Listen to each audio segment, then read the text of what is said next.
We're not even prepared, but I love him so much I made him come in here. Johnny Weir, hi, honey. Hi, baby. How are you? I'm gorgeous. I'm running around like a crazy person. You have a new book, Welcome to My World, that you're out promoting, and you weren't necessarily supposed to be here, but thank you for stepping in. No, please. Yeah. It is an honor to step in. As you know, I'm a fan. Oh. How did you know? How did you know? Tell well, everybody. Well, Miss Rosie wrote me after the 2006 Olympics. Yes. And I don't even know how you got in touch with me because it was through my website or something, and I didn't have a good manager at the time that would set these things up for us, and you wrote the most beautiful things, and I was so proud and so honored, and having Rosie behind you kind of pushes you, it kicks you in the butt a little bit. Well, you know what? I remember watching you skate, and I remember thinking, look at this. This is the next generation of gay youth, and they're proud and out and beautiful and graceful and talented, and I felt like your mom. Like, I just wanted to scoop you up in my arms and kiss you and say, I love you, and I'm proud of you, and, you know, you're very, you're courageous, and you're honest, and I think you're an amazing kid. Well, thank you. How old are you now? I'm 7.5 years old. Well, really, you're big for your age. It's interesting. You're under 30. I'm 26. Yeah, you're 26 years old. I could be your mother. No. I could. I'm 48.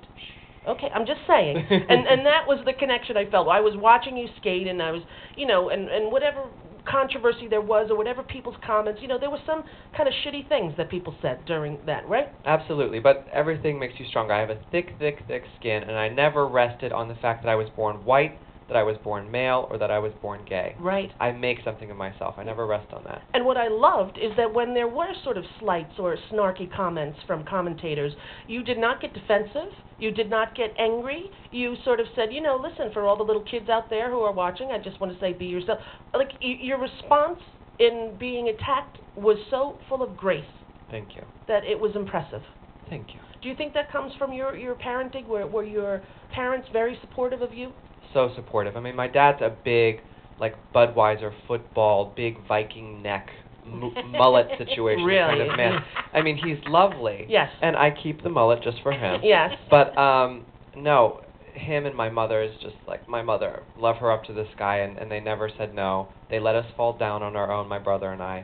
And, you know, they helped pick us up, but they made us learn how to deal with life, because it's not pretty all the time. It's hard. Yeah, and how old were you when you started skating? I was 12 on a cornfield behind my house that had frozen over. I'm from Amish country, Pennsylvania. No kidding. Yeah, we're near Lancaster. Yes, very near Lancaster. You know, tomorrow I'm going home for a book signing. You are? That'll be fun. Oh, yeah. I went to college for 1 year at Dickinson College in Carlisle. Really? Yeah. So you know the area. I know that area, yeah. Buggies. Buggies, exactly. That was shocking to me from a kid from New York. And oh, yeah. I remember when we went on an environmental science trip, the first day there, and the first month there, the professor took us all in a van, and I looked out and I saw a live pig. And I'm like, I started saying, holy shit, there's a pig! And the teacher, Betty Barnes, the professor said, Rosie O'Donnell, you mean to tell me you've never seen a live pig before? And I was like, have you ever ridden the subway? Betty Barnes, no, shut up. But have you seen a subway? Yeah, have you seen it? But it's an interesting place to grow up. Absolutely. Very conservative, very family-oriented. But at the same time, when you think of these conservative, really closed-off places, it gives you a chance to grow. You don't really have a lot of outside people coming in and changing your direction and your vision. You're so just you have to so define, in the satellite. And you define yourself. You define yourself. I mean, while, you know, kids nowadays are learning how to use an iPod and a cell phone, and you know, back in my day, we're listening to the pop music and the wild, you know, crazy things happening when A League of Their Own was out. Oh. I was playing in the mud, turning flowers into zebras, running around my backyard, jumping over things and climbing trees, and, you know, my favorite thing to do is to have a Goonies moment and like collect all the treasures and sparkly things that my mom had on offer and put them somewhere in the house and make treasure hunts for my brother and I. Oh, you see, there's something about being away from all of that modern technology. You know, my kids went to a Waldorf school. I don't know if you're familiar. It's what I call it. It's almost Amish, right? You're not allowed to have any TV. You have to sign a contract. They're not allowed to watch TV or have any media. And for the first probably 5 or 6 years they were there, we did that, and it changed the dynamic of our family. It brought us back to the time when I was a kid in the 70s, or when you were a kid without all of these distractions. These crazy things. Yeah, and it allows the creativity to grow inside, right? Exactly. I was into Tchaikovsky and Chopin, listening to classical music to kind of soothe myself when I was little, and it helped so much for me to grow into this very strong, very confident person. When you were a kid, were you teased for being gay at school? When did you know you were gay?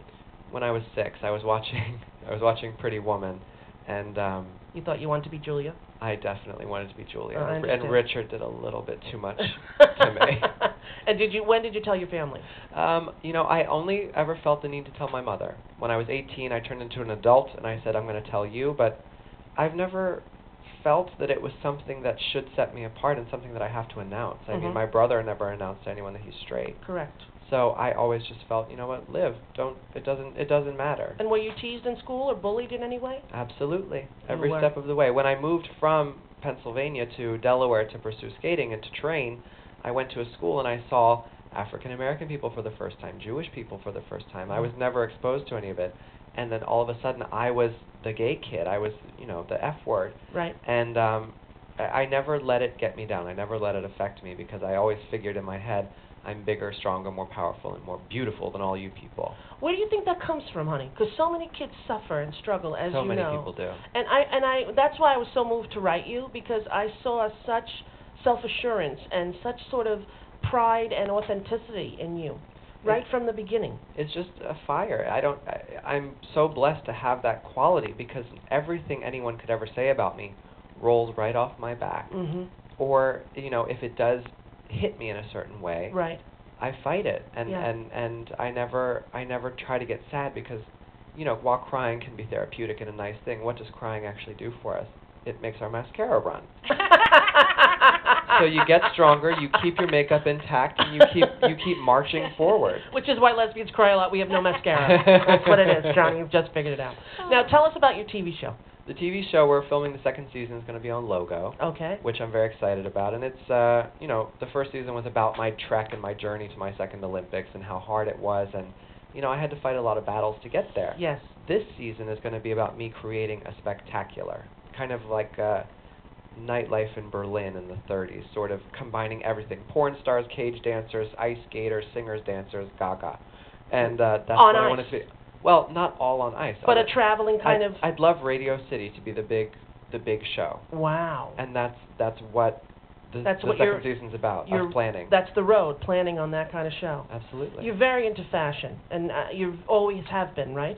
Always. But today you're seeing me dressed down because I'm on radio, so I can be comfortable. Right, but when we do see you on TV or even at the Olympics, you are always dressed magnificently. Like Thank you. There's like a beauty to your whole, aesthetic.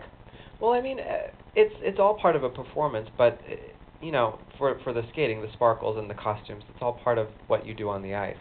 Off the ice, I'm a different person every day. Everyone's a different person every day. Right. So I mean, I wouldn't go as far as to call it drag, but I mean, you put on what you feel beautiful in every day. Yeah, exactly. When you were in the Olympics, did you find a lot of negativity coming from the other skaters? There are so many sort of closeted figure skaters that I imagine having you, so out loud and proud was intimidating for some of them. Over the years, people have learned to accept me. At the beginning of my career, when I was just really coming to a forefront, people didn't know how to react to me because I was, bucking all of the molds that figure skaters have been in the past. I mean, for example, Brian Boitano always played by the rules, was always the very straight-laced American kid, and that's not what I ever was inspired to be. Right. So people, I don't think they were jealous. I think they just didn't know how to react to me. Right. And then for this Olympics, so many people were so proud and so happy of what I did because I was not a favorite. PETA was attacking me before I went. We had the FBI on the plane with me, so because somebody put a price on my head for wearing fur, plus all the gay stuff, plus it was an Olympics. It's a lot of pressure and a lot goes into it. Right. And so many people in the skating world were so just blown away by what I was able to do on the ice, which is something that I've always maintained is that's my product. I'm a figure skater, and I'm nothing if I can't deliver this good performance. And you certainly did. Thank you. Did you land the quad? Did you do the four? I didn't in this Olympics. I mean, we have a new judging system. It's all very complicated and confusing, but we have a new judging scoring system, and it's not beneficial to try a quad and fall, and it's better to be clean and perfect and gorgeous. Triple toe loops. I knew I wasn't going to win the Olympics. That's okay. So, I mean, I knew that going into it, and I said, just give the people a moment. Take their breath away and make that moment. And, honey, you did. You did. And I think of all the little kids who are watching, who are like you at 6 or like me at 10 knew they were gay and didn't know really who to look to. You know, when I think in 1972, when I was 10, the word was never mentioned, right? Yeah. And now kids are coming out earlier and they're figuring out who they are and they're living without shame. And I think you get a lot of credit, Johnny Weir. Thank you. You really do. And you should be very proud of yourself. I am very proud. And I'm very proud of you. I'm very proud of you. Oh, you are? Yeah. That's so sweet in a little son-to-mother way. But I don't know where your mom is, but I'd like one day to have dinner with her. Excellent. Because I think she raised a phenomenal boy. And she sat me down and had me watch you. Did she really? Yeah. Always. She Smart. sat me down. Look at that, smart Very woman. clever woman. Yeah. Miss Patty. All right. Well, I hope she's listening. Oh, I hope so Does too. she have satellite radio? She does. Oh, good. She does. But she's working. She's working hard. She's making that money. She used to get up at 3 a.m. and take you to the rink, or did you? No, we're simple people. We were very comfortable in our development as ice skaters. We went right from, okay, you have to go to school in the morning. Right. Do that. But then you can get out half day. But she would get up at 3 o'clock, 4 o'clock to go to work and work overtime so that we could afford for me to skate. Yeah. The moment of the Olympics, it feels to me like, you work your entire life for one 4-minute routine. Yes. That kind of pressure I cannot fathom. You know what? You're standing in the middle of the ice at the Olympics, literally billions of people watching you around the world. Yes.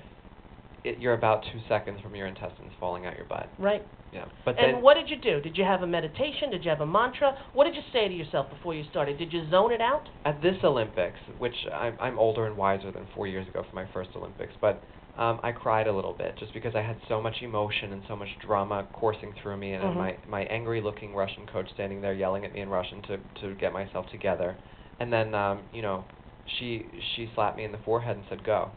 And you did. And I snapped right back to where I needed to be. I got in the zone, the music came on, and I said, "Okay, Johnny, do this for you, do it for God, do it for whoever's going to help you and watch you, and give it to them." And I did. Bravo, Johnny Weir. Thank you. Bravo. Look for his show on Logo. The book, Welcome to My World, available wherever books are sold, and he has to go now do his other interview. Thank you for stopping by. I love you. Thank you. I love you, too. You're fantastic. We have to have dinner. Where are we going to go? Oh, well, I know how to email you, even though you didn't email me back. I will email you, okay? Okay. All right. Thank you so much for being here. Get the hell out. All right. All right. Goodbye, honey. Bye-bye. Love you. Bye. How cute. How cute is Johnny Weir? So 1 cute. to 10. Absolutely adorable. If And we that's were rating you on the down. Olympics, if we were rating, I would give you a 10 right now. You're in, honey. You got the gold. Thank you. Have a great book tour. Enjoy going home to Lancaster and signing for all your friends. Thanks. How sweet is he? So nice. So sweet. And I really did feel that kind of maternal pride in the, I mean, honestly, when I was a kid, the thing about you figuring out you were gay, imagine doing that on a national, international platform at that age. He's impressive to, that thing he was saying, I don't care what people think of me, and to be able to have that kind of strength so young. Yeah. Because I know, I didn't. To let it just roll off your back. Yeah. Right. I don't know. Pretty impressive. And Yeah. he's so pretty, isn't he? Yeah. He's got a beautiful, beautiful face and body. Well, that's when you said he was so fashionable. He goes, well, I'm dressed down, which makes it sound like, he looked crummy. But he didn't with the cool boots and Yeah. and He always just looks cool. yeah. He's one of those super cool. Always going to do it, guys. I was going to say we're going to have James come in here and play the piano, but we're not because he's outside. we have a few minutes, and Maybe I found out last week that James plays the piano, and I was sort of stunned. I didn't know this.